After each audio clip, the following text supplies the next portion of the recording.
Ya, terima kasih. Saya M. Afif Munzir. Saat ini adalah Kepala Subdirektorat Bina Kepemiluan pada Direktorat Bina KUA dan Keluarga Sakinah di Direktorat Jenderal Bimbingan Masyarakat Islam di Kementerian Agama Republik Indonesia. Ya, tentu apa yang barusan oleh sampaikan itu tentu tidak benar adanya ya. Walaupun kami tidak menutup mata, fakta itu ada, tetapi tentu jumlahnya tidak banyak, ya kan?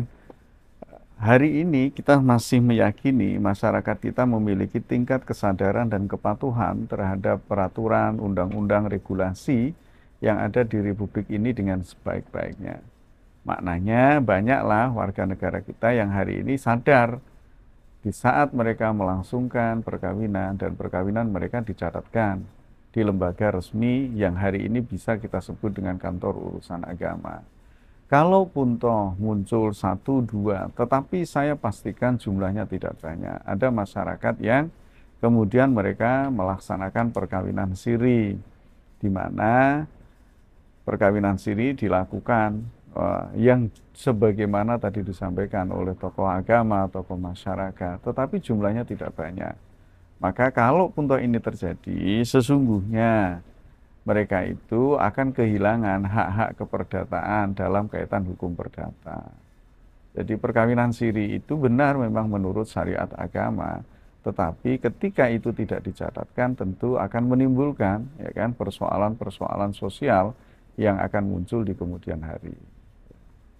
Tidak tentu kemungkinan memang itu ada, tetapi saya masih yakin sampai dengan hari ini jumlahnya tidak banyak.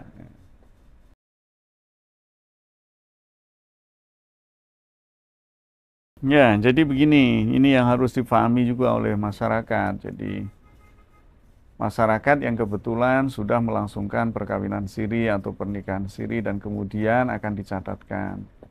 Misalnya terjadilah perkawinan siri, ya kan, pada tanggal 8 Februari tahun 2020. Misal ya. Kemudian hari ini berarti sudah pada bulan Maret, ya kan, tahun 2025 baru kemudian mau didaftarkan di kantor urusan agama. Ini bagi perkawinan yang muslim, ya kan. Maka yang harus dimengerti oleh masyarakat, pencatatan yang dilakukan oleh kantor urusan agama itu pasti dilakukan pada tanggal di mana masyarakat itu mendaftar. Maka tentu pendaftaran yang dilakukan hari ini menjadi dasar nanti pencatatannya di bulan Maret hari ini pula. Lah, ini yang harus dimengerti oleh masyarakat. Maka pada saat pernikahan siri yang dilaksanakan di tahun 2020, jeda waktu yang relatif agak panjang ini, ternyata masyarakat yang bersangkutan tadi sudah punya anak yang dilahirkan. Pasti nanti akan ada muncul persoalan itu. Nah, agar kemudian ini tidak terjadi, maka satu langkah yang harus dilakukan sebagai bagian dari kesadaran hukum masyarakat kita adalah memastikan hindari untuk perkawinan siri itu. Karena pasti akan ada persoalan yang muncul sebagai akibat itu. Atau kalau kemudian karena pencatatan di KUA itu kan tidak boleh nih berlaku mundur ke belakang nih. Kawin sirinya tahun 2020, daftarnya 2025. Boleh nggak dicatat nih di tahun 2020? KUA tentu tidak bisa. Maka tawaran yang kedua, jadi yang pertama yang tadi, yang kedua masyarakat ini bisa melakukan upaya yang saat ini disebut dengan isbat nikah, yakni di pengadilan agama. Terbitlah nanti amar putusan, ya kan, terhadap isbat perkawinan ini. Dibawalah ke kantor urusan agama, maka kantor urusan agama akan mencatat perkawinan itu dengan catatan yang berlaku mundur. Itu bedanya. Jadi kalau daftar langsung ke KUA, tidak bisa ditanggalkan mundur pencatatannya. Tapi kalau ada isbat, ada putusan amar isbat pengadilan agama bisa berlaku mundur. Biayanya berapa? Kalau isbat daftar ke KUA, ya 0 rupiah. Sama dengan orang yang daftar tadi, daftar dan kemudian pelaksanaannya kok di kantor urusan agama, pelaksanaan akadnya ya 0 rupiah. Tapi kalau kemudian pendaftaran itu dan kemudian pelaksanaan akadnya dilaksanakan di luar kantor urusan agama, maka berlaku bagi masyarakat itu dikenakan biaya PNB/PNR besarnya Rp600.000. Ya, jadi begini, bukan menikah lagi. Jadi istilahnya begini. Dia sudah nikah siri nih tahun 2020. Terus kemudian didaftarkan 2025. KUA menganggap pendaftarannya itu ya tahun 2025. Tidak bisa ditulis di dalam buku nikahnya, di dalam akta nikahnya, atau di dalam dokumen-dokumen yang muncul itu ditulis mundur di tahun 2020. Itu aja. Gitu. Tetapi sangat berbeda kalau kemudian masyarakat ini, ya kan, yang sudah nikah di tahun 2020 ini, kemudian mendaftarkan isbat ke pengadilan agama. Nanti dari amar putusan yang dari pengadilan agama dibawa ke kantor urusan agama. Kantor urusan agama tinggal mencatat A dan B telah terjadi pernikahan pada hari yang tadi, ya kan, bulan yang tadi, tahun 2020. Itu bedanya kayak begitu.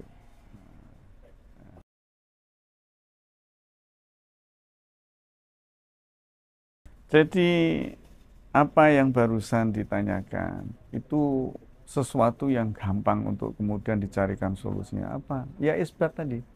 Para ahli waris yang ada, misalnya dulu mbah-mbah kita ini, yang kita, ya kan, tahun 60-an, dulu mungkin ya sudah nikah bener, ya kan, wah nikah, disaksikan banyak orang, dinikahkan oleh kiai pada saat itu, gitu kan, tetapi nggak punya buku nikah, sehingga beranak pinak nih, beranak pinak.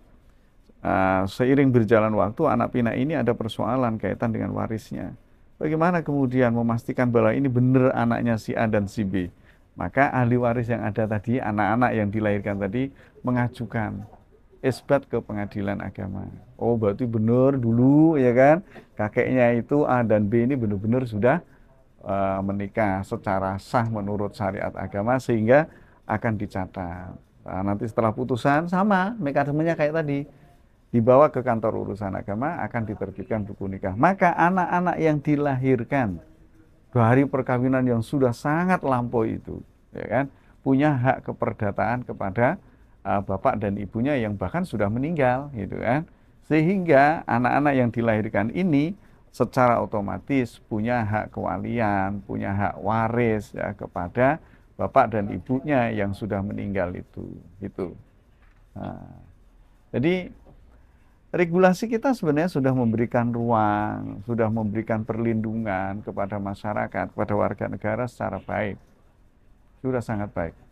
Jadi tinggal bagaimana kemudian ini hari kita terus melakukan advokasi, edukasi, pemahaman kepada masyarakat, agar kemudian masyarakat sadar ini untuk melakukan upaya pencatatan perkawinan. Jadi nggak usah khawatir ketika ada perkawinan siri yang sudah berlangsung sangat lampau, ya kan, sudah beranak pinak, ini terus gimana ini? Tidak usah khawatir. Negara itu hadir untuk itu. Negara memberikan fasilitasi. Kami yang di Kementerian Agama juga terus memberikan ruang untuk memberikan pelayanan fasilitasi itu. Dengan cara apa? Ruang isbat. Setelah ada isbat selesai, catatkanlah ke kantor urusan agama. Gratis loh. Nah, ini yang penting, ya kan? Gratis, dan kemudian anak yang dilahirkan dari perkawinan yang sah menurut syariat agama itu benar-benar akhirnya tidak kehilangan hak keperdataannya, hak kewarisannya, hak kewaliannya, dan seterusnya dari orang tuanya yang dulu menikah secara siri. Nah.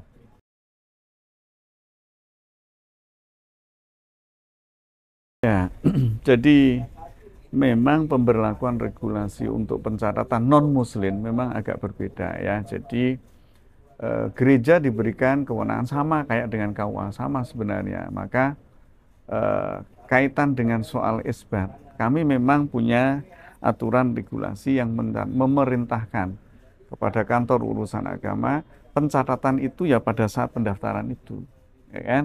Nah, lakukan pendaftaran di hari, di bulan, di tahun, di mana catin itu mendaftar, maka disitulah nanti akan terjadi pencatatan perkawinan. Ya.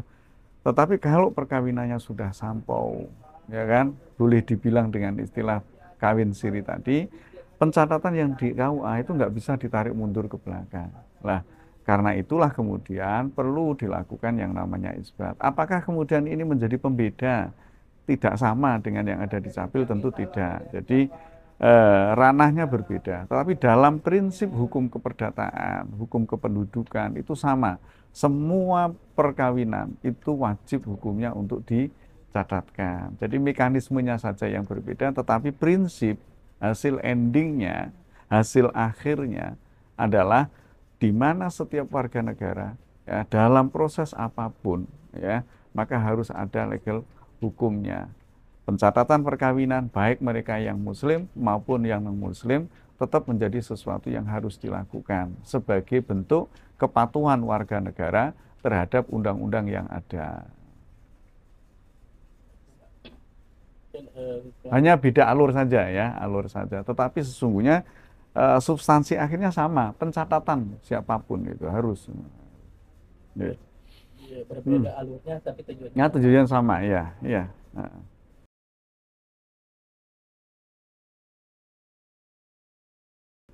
Ya, agar kemudian, jadi misal begini, ada yang hamil duluan, ya kan? Hamil duluan, terus ketahuan hamil, terus baru dinikahkan. Selama ada aturan, ini muslim ya, kita bicara yang muslim. Dipastikan bahwa wanita yang hamil itu harus menikah dengan laki-laki yang menghamili. Itu aturan di dalam kompilasi hukum Islam kita. Clear ya, sampai di sini harus clear dulu ini, ya kan? Kita tidak akan berdebat pada persoalan, wah ternyata yang menghamili nggak mau dan seterusnya, enggak ya. Prinsipnya seperti itu. Terus kemudian ini ketahuan nih, ini sudah hamil. Bagaimana? Daftarkanlah ke KUA. Ya, daftarkan ke KUA. Terus kemudian anak ini lahir. Bisa nggak anak ini punya hak keperdataan kepada bapaknya? Bisa. Jadi anak yang sah adalah anak yang lahir dari perkawinan yang sah. Artinya kan anak ini terus kemudian lahir setelah adanya pernikahan. Jadi tidak akan ada kehilangan hak keperdataan bagi anak ini. Kalau orang tua dulu kita bilang tidak ada dosa warisan, gitu kan? Kan tadi sudah sepakat nih, apapun yang terjadi sebagai bagian dinamika sosial tadi, ya kan, yang sudah hamil duluan ya tetap dalam perspektif agama maupun dalam perspektif sosial ya masuk dalam kategori yang berani harus kita katakan itu tentu salah. Sepakat ya kaitan ini. Tetapi kan tidak bisa kemudian kesalahan yang dilakukan ini harus kemudian berlanjut kepada anak yang akan dilahirkan. Maka janganlah kemudian anak yang tidak tahu menau, ya kan, apa yang terjadi dengan orang tuanya, ini kemudian harus kita lindungi. Dengan cara apa? Ya segera dinikahkan dengan orang yang menghamilinya. Terus kemudian baru nih berjalan 4 bulan, baru berjalan 6 bulan, sudah lahir nih, gitu kan, karena sudah hamil duluan. Anaknya bisa nggak punya hak keperdataan dengan bapaknya? Bisa. Bisa. Inilah bagian dari kita memastikan secara hukum positif, hukum agamanya terjaga, ya kan? Sudah jelas pasti nih. Yang menikahi juga siapa? Yang menghamilinya. Sebagaimana yang tertulis di dalam kompilasi hukum Islam.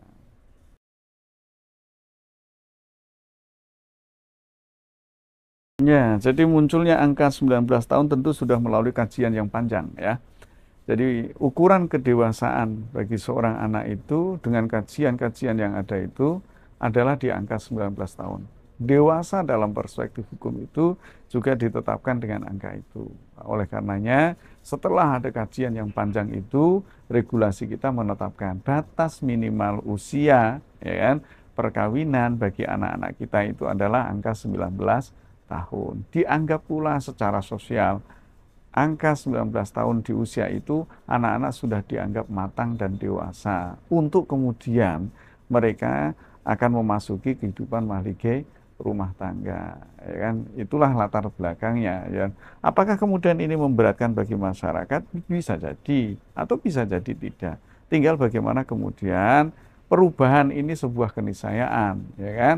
Ini sudah terjadi, ini sudah menjadi kesepakatan bersama, sudah termaktub dalam undang-undang perkawinan kita. Tinggal bagaimana kemudian semua elemen punya kepentingan, memberikan edukasi, memberikan pemahaman kepada masyarakat untuk mematuhi ya, aturan-aturan yang ada di dalam undang-undang ini.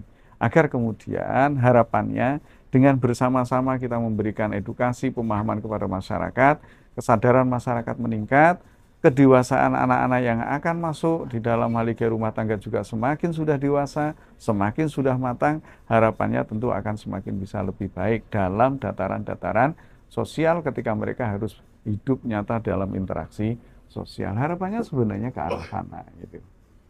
Jadi lebih kepada bagaimana upaya perlindungan lah, ojo kawin anak, yang hari ini kan sering kita menjadi bagian dari tagline-nya Kementerian Agama, ojo kawin anak gitu kan. Karena tentu banyak ya, kita bisa melihat, kita bisa mendengar perkawinan-perkawinan yang dilakukan oleh anak-anak yang masih di bawah umur, resistensi sangat tinggi. Persoalan-persoalan yang muncul di kemudian hari juga sangat tinggi. Banyak dampak yang akan muncul sebagai akibat dari perkawinan usia yang masih dini. Maka kemudian berangkat dari situlah ya kan, dan beberapa persoalan-persoalan yang lain, masukan-masukan dan semuanya ditetapkanlah batas minimal bagi usia perkawinan bagi anak-anak kita adalah di angka 19 tahun. Maksudnya begitu.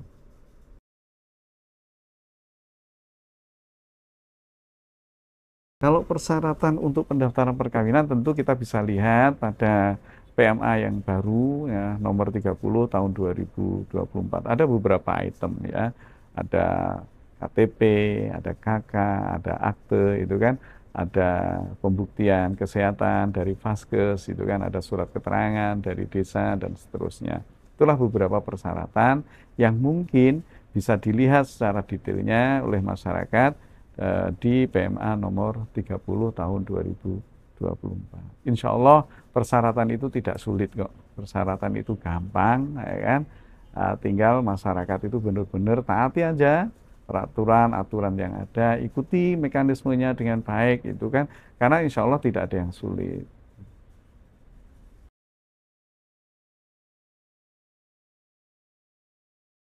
Ya, sebuah tatanan peradaban dari sebuah bangsa yang besar itu pasti dimulai dari keluarga.